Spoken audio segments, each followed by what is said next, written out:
Class है। मेरे प्रिय छात्र एवं छात्राएं, जैसा कि यहाँ पर कैलोरीमीट्री में पिछले क्लास में हमने बताया था कि जहाँ तापक्रम में अंतर है, जहाँ तापक्रम में अंतर है, जहाँ तापक्रम में परिवर्तन होता है, वहाँ विशिष्ट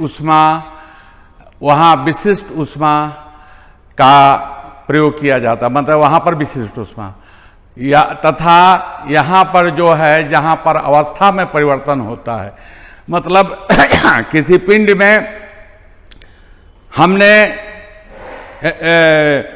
ऊष्मा की मात्रा दिया और ऊष्मा की मात्रा दिया, तापक्रम बढ़ा, और ऊष्मा की मात्रा दिया, तापक्रम बढ़ा, और ऊष्मा की मात्रा दिया, तापक्रम बढ़ा। एक ऐसी स्थिति आती है जब तापक्रम नियत हो जाता है। एक ऐसी स्थिति आती है जब तापक्रम नियत हो जाता है। जब तापक्रम नियत हो जाता है तब यहाँ पर अब जब ऊष्मा दिया जाता है तो उसके अवस्था में परिवर्तन होता है। उस ऊष्मा को हम गुप्त ऊष्मा कहते हैं। क्या कहते हैं? गुप्त ऊष्मा। गुप्त यहाँ फॉर्मूला क्या होता है? Q बराबर कितना? Q बराबर ml। Q बराबर ml, ठीक है, Q बराबर ml। L जो है वो क्या है? गुप्त ऊष्मा। तो गुप्त ऊष्मा दो प्रकार की होती है। एक होती है बर्फ की गुप्त ऊष्मा, बर्फ की गुप्त ऊष्मा, बर्फ की गुप्त ऊष्मा, या गलनांक की गुप्त ऊष्मा।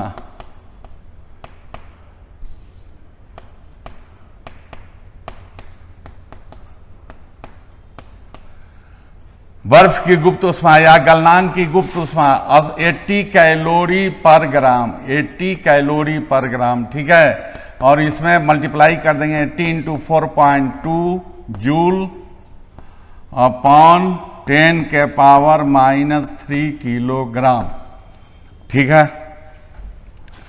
दूसरा यहाँ पर भाप की गुप्त ऊष्मा या वाष्पीकरण,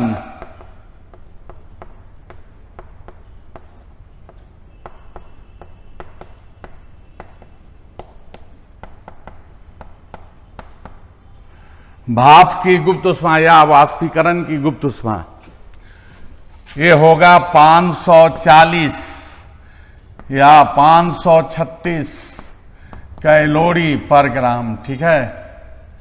इसको अगर करेंगे चेंज तो 540 इंटू 4.2 जूल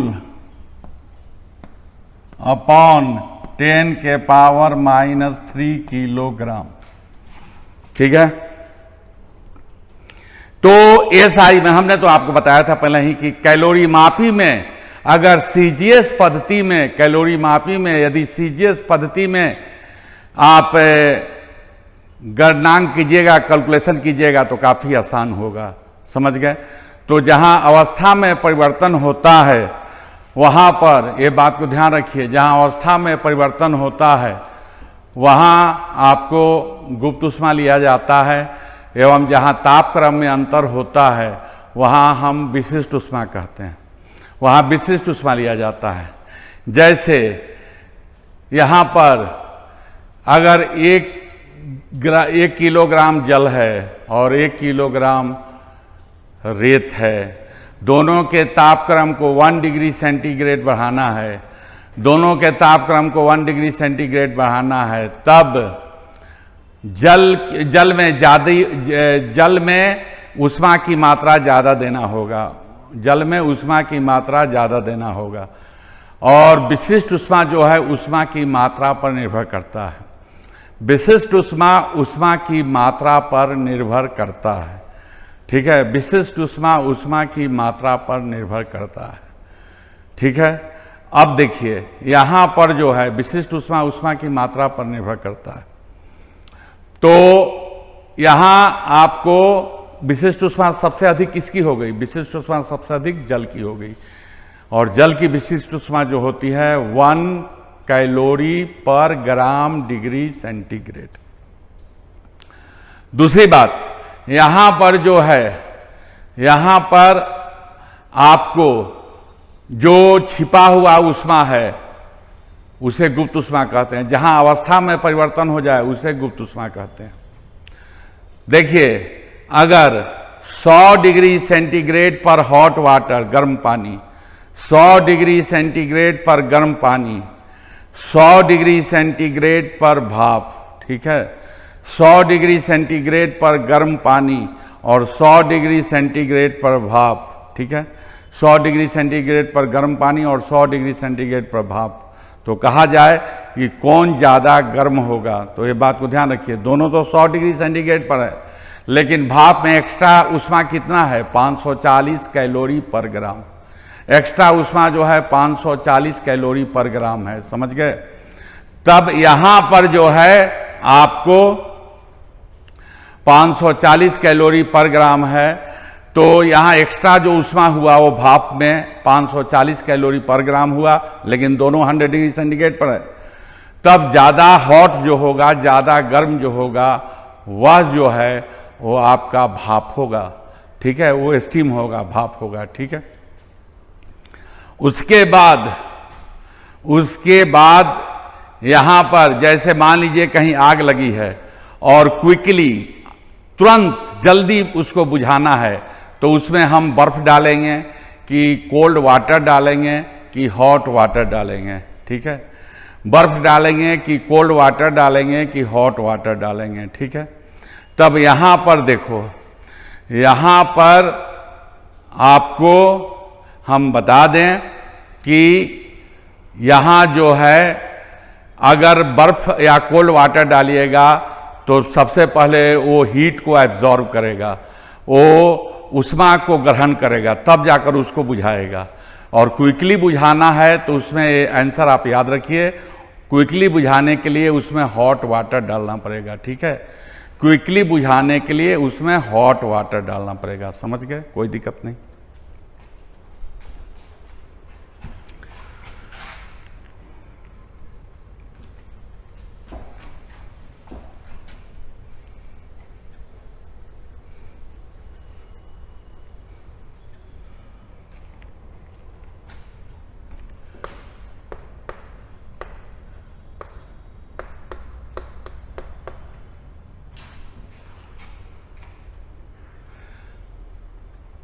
एक प्रश्न है, 10 ग्राम बर्फ -10 डिग्री सेंटीग्रेड पर है,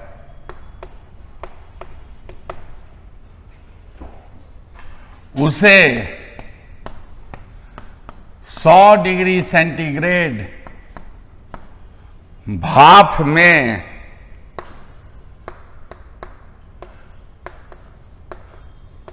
बदलने के लिए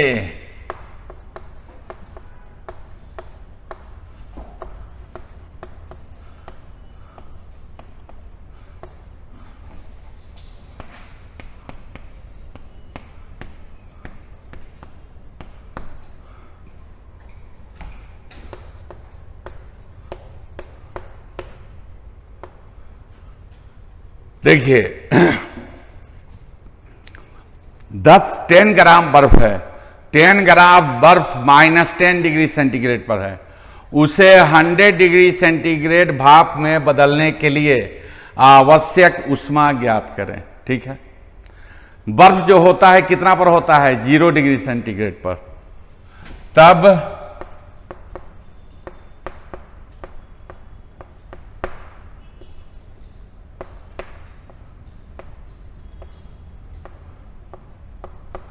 पहले -10 डिग्री सेंटीग्रेड से 0 डिग्री सेंटीग्रेड पर लाना होगा, पहले -10 डिग्री सेंटीग्रेड से 0 डिग्री सेंटीग्रेड पर लाना होगा। ms डेल्टा थीटा, m कितना हुआ? m है 10 गुने बर्फ की विशेष ऊष्मा कितनी होती है? 0.5 इंटू 0 - -10,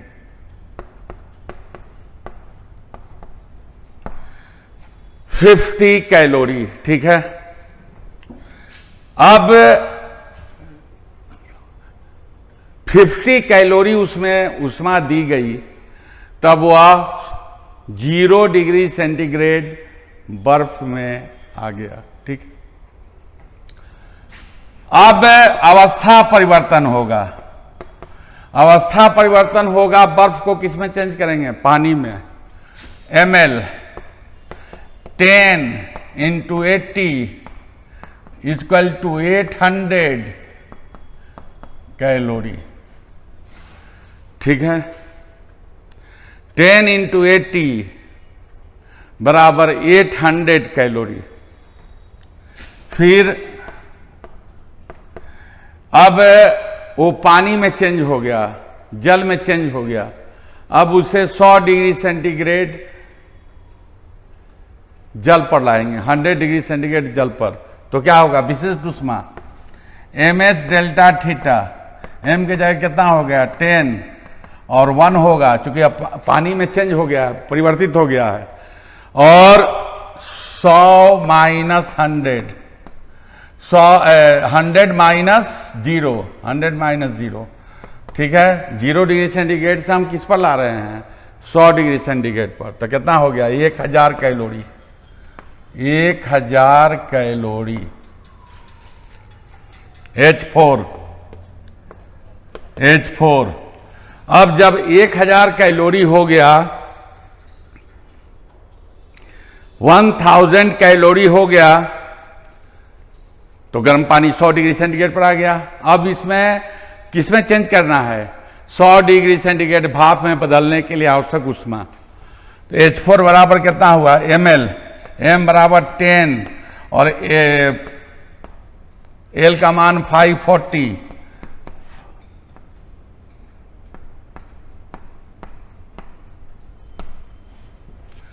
5400 कैलोरी, 5400 कैलोरी।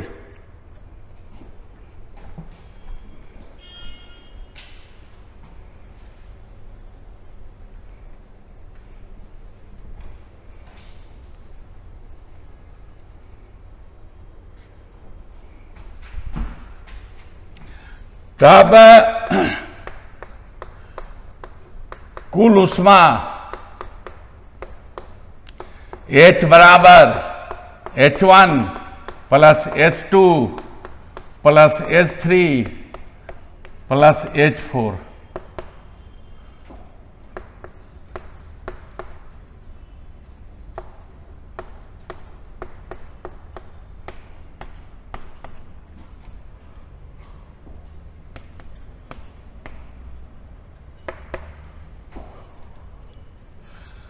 जोड़ दिया गया तो कितना हो गया?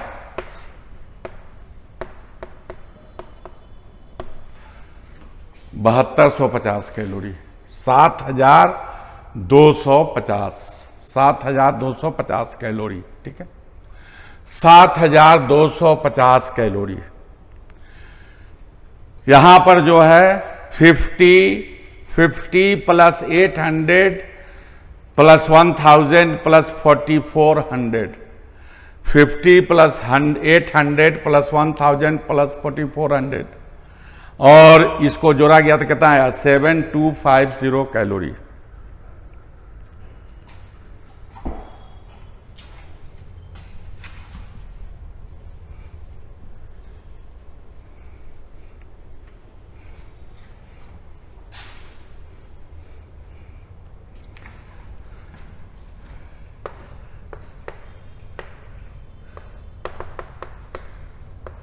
एक प्रश्न 2 है, 50 ग्राम जल में 50 ग्राम जल 40 डिग्री सेंटीग्रेड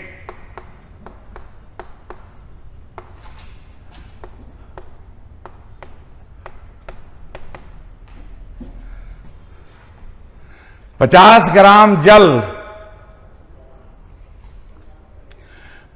ग्राम जल 40 डिग्री सेंटीग्रेड तापक्रम पर है। ठीक है, 50 ग्राम जल 40 डिग्री सेंटीग्रेड तापक्रम पर है। उसमें 10 ग्राम बर्फ -10 डिग्री सेंटीग्रेड पर है, मिलाया जाता है।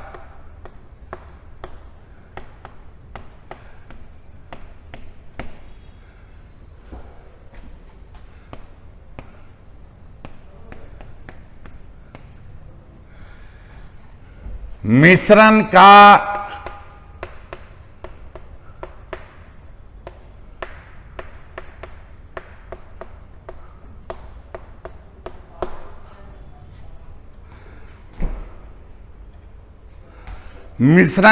तापक्रम ज्ञात करें। ठीक है, मिश्रण का तापक्रम ज्ञात करें। 50 ग्राम जल 40 डिग्री सेंटीग्रेड तापक्रम पर है। ठीक है, 50 ग्राम जल 40 डिग्री सेंटीग्रेड तापक्रम पर है। उसमें 10 ग्राम बर्फ -10 डिग्री सेंटीग्रेड पर है, मिलाया जाता है। मिश्रण का तापक्रम ज्ञात करें।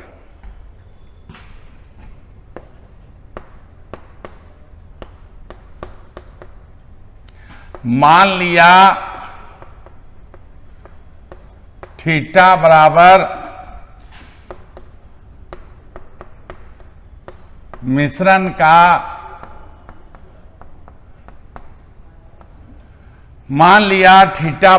मिश्रण का तापक्रम,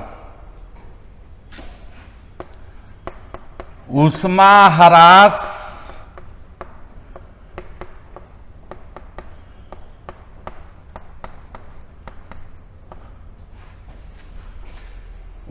ह्रास बराबर ऊष्मा प्राप्ति, हीट लॉस बराबर हीट गेन। हीट लॉस बराबर हीट गेन, ऊष्मा ह्रास बराबर ऊष्मा प्राप्ति। ह्रास कौन कर रहा है? ऊष्मा ह्रास जो कर रहा है वो जल कर रहा है। तो जल कर रहा है तो यहां पर कितना हुआ? ms delta theta. ms delta theta तो m कितना है? 50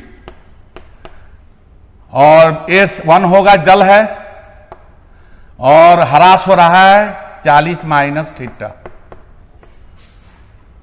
ठीक है, जल ऊष्मा ह्रास कर रहा, 50 गुने 1 गुने 40 माइनस थीटा बराबर ऊष्मा प्राप्ति। ऊष्मा प्राप्त कौन करेगा? ऊष्मा प्राप्त यहां पर बर्फ कर रहा है, तो बर्फ वाले ऊष्मा प्राप्त करेगा। तब यहां पर -10 डिग्री सेंटीग्रेड से 0 डिग्री सेंटीग्रेड पर आएगा। तब कितना हुआ? 10 गुने 0.5 इंटू 0 माइनस -10 प्लस। अब वो 0 डिग्री सेंटीग्रेड पर आ गया तो अवस्था परिवर्तन होगा, तो कितना होगा? 10 इंटू 80। अवस्था में जब परिवर्तन हो गया तो मिश्रण का तापक्रम प्राप्त करेगा। तब कितना होगा? 10 इंटू 1 इंटू थीटा। ठीक है, 10 इंटू 1 इंटू थीटा, क्योंकि जल हो गया है। तब यहां पर कितना होगा?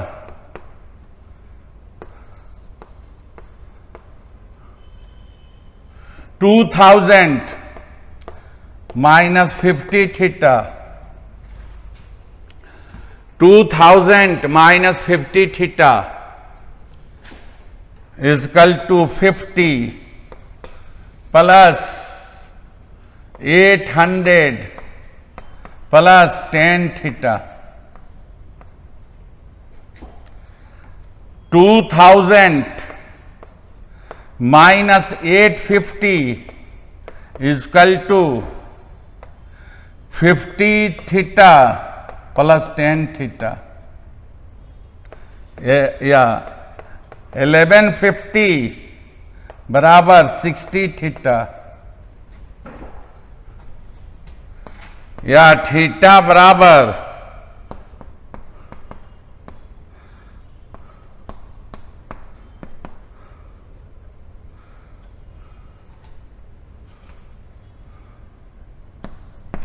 और इसके बाद थीटा 150 बाई कितना? 115 बाई यहाँ पर 6 और थीटा का वैल्यू निकाल लीजिए। ये बात को ध्यान रखिए। यहां पर अगर दिया रहे कि इतना ऊष्मा में इतना जल में इतना बर्फ को मिलाया जाता है, तब यहां पर जो है आपको मिश्रण का तापक्रम क्या होगा, मिश्रण का तापक्रम ये आपको कैलोरी मापी के सिद्धांत से लिया जाता है। ऊष्मा प्राप्ति बराबर ऊष्मा ह्रास, ऊष्मा प्राप्ति बराबर ऊष्मा ह्रास। ठीक है।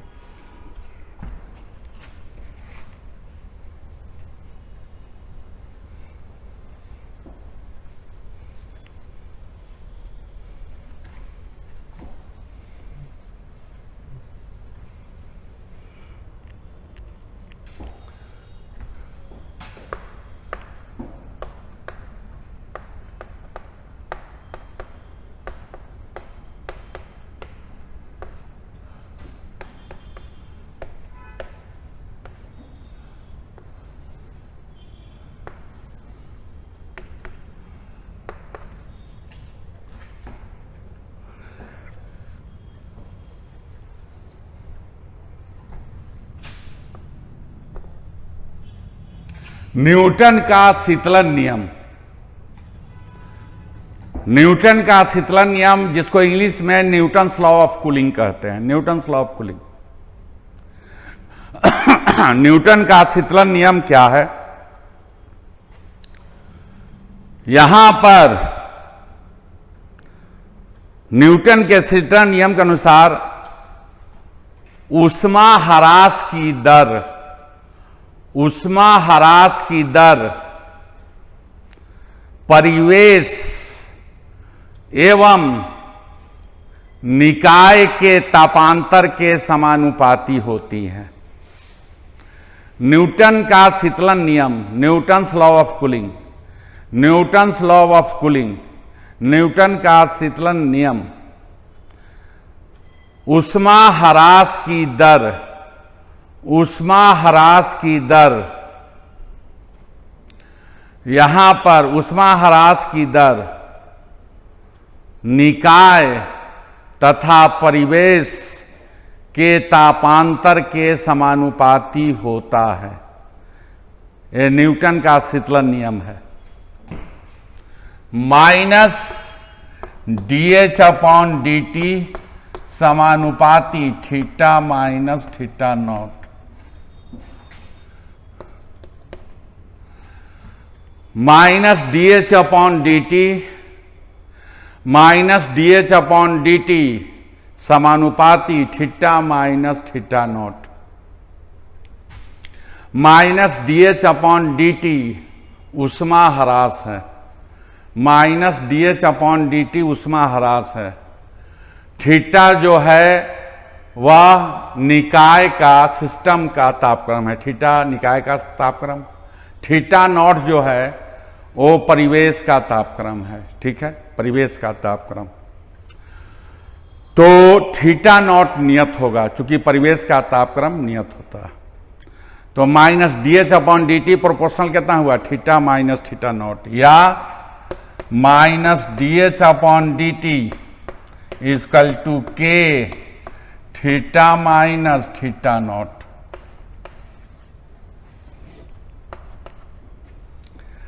माइनस dH अपॉन dt,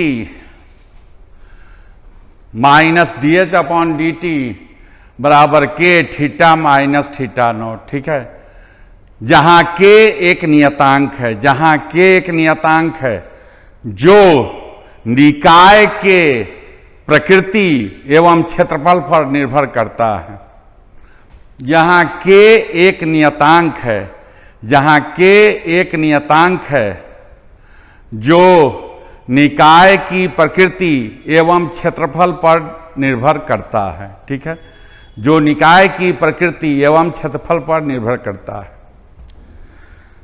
तो यहां पर जो है आपको,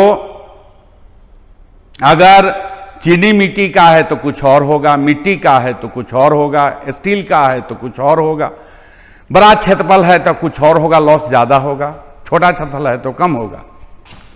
ये हुआ न्यूटन का शीतलन नियम। लेकिन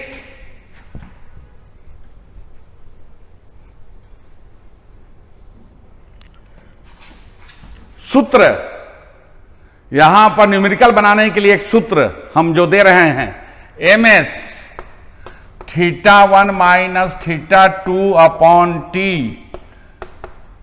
ms θ1 minus θ2 upon T equal to k θ1 plus θ2 by 2 minus θ0। देखिए ms θ1 minus θ2 by T equal to k θ1 plus θ2 by 2 minus θ0। इस सूत्र से न्यूटन के शीतलन के नियम के आधार पर कोई भी अगर प्रश्न न्यूमेरिकल आता है, कोई भी न्यूमेरिकल बन जाएगा। दो इक्वेशन लीजिए, न्यूमेरिकल बन जाएगा। θ1 क्या है? θ1 है प्रारंभिक तापक्रम, ठीक है। θ1 है प्रारंभिक तापक्रम, θ2 है अंतिम तापक्रम। θ1 प्रारंभिक तापक्रम, θ2 अंतिम तापक्रम, θ0 परिवेश का तापक्रम, ठीक है। तो ये कूलिंग है, तो कूलिंग है तो सबसे अधिक कौन होगा? सबसे अधिक θ1 होगा और कम θ2 होगा। कूलिंग है तो घट रहा है, ये बात को ध्यान रखिए। इस फॉर्मूला पर ms into θ1 minus θ2 by T equal to k θ1 plus θ2 by 2 minus θ0, इस पर न्यूटन लॉ ऑफ कूलिंग का कोई प्रश्न बन जाएगा। आप समझ गए? तो ये बात को ध्यान रखिए। और यहां पर जो है आपको, जैसे मान लीजिए कि दो मित्र हैं, राम और श्याम। राम श्याम दो मित्र हैं, मतलब दो व्यक्ति हैं, राम तथा श्याम, और दोनों कप का चाय का प्याला लेकर के अपने दोस्त का इंतजार कर रहे हैं। जरा क्वेश्चन ध्यान समझिए, थ्योरेटिकल क्वेश्चन है न्यूटन लॉ ऑफ कूलिंग का। राम और श्याम दोनों गरम चाय के प्याला को लेकर अपने अपने दोस्त का इंतजार कर रहे हैं। राम जो है सीधे चाय के गरम प्याला को लेकर इंतजार कर रहा है, लेकिन श्याम जो है वह गरम प्याले में, चाय के गरम प्याले में ठंडा दूध, कोल्ड मिल्क, ठंडा दूध मिला देता है, तब इंतजार कर रहा है। दोनों के मित्र आएंगे। कोई प्रश्न यह है कि दोनों के मित्र आएंगे तो किसकी चाय गर्म रहेगी? दोनों के मित्र आएंगे तो किसकी चाय गर्म रहेगी? ठीक है, ये बात को समझिए। तो राम ने कुछ नहीं किया, सीधे गर्म यहां पर जो है चाय को लेकर, गर्म चाय को लेकर इंतजार कर रहा है। उस समय परिवेश और निकाय के बीच का तापांतर जो है काफी अधिक हो गया। परिवेश तथा निकाय के बीच का तापांतर जो है काफी अधिक हो गया और उसमें ऊष्माह्रास अधिक होगा। लेकिन श्याम जो है वो जो ठंडा दूध मिलाकर इंतजार कर रहा है, तो उस समय परिवेश और निकाय के बीच का तापांतर जो है बहुत कम हो गया, तो ऊष्माह्रास की दर जो होगी कम होगी। तो किसमें ऊष्माह्रास की दर कम होगी? श्याम वाले के। राम में ऊष्माह्रास की दर ज्यादा होगी, क्योंकि परिवेश और निकाय के बीच का तापक्रम काफी अधिक हो गया। तो दोनों के मित्र आते हैं, तो श्याम का जो चाय है वो ज्यादा गर्म रहेगा राम की अपेक्षा। आप समझ गए न्यूटन लॉ ऑफ कूलिंग।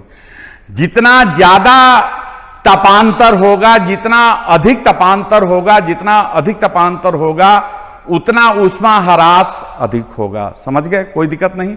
जितना तापांतर अधिक होगा उतना ऊष्माह्रास अधिक होगा। ठीक है, उतना ऊष्माह्रास अधिक होगा। फॉर्मूला सूत्र जो है यहां पर आपको ms इंटू कितना हुआ? ms into θ1 minus θ2 by T. सूत्र हुआ ms into θ1 minus θ2 by T equal to k θ1 plus θ2 by 2 minus θ0। तो ये जो है आपको यहां पर ये सूत्र से न्यूटन के शीतलन के नियम के आधार पर कोई भी प्रश्न आता है तो इससे सॉल्व हो जाएगा। धन्यवाद।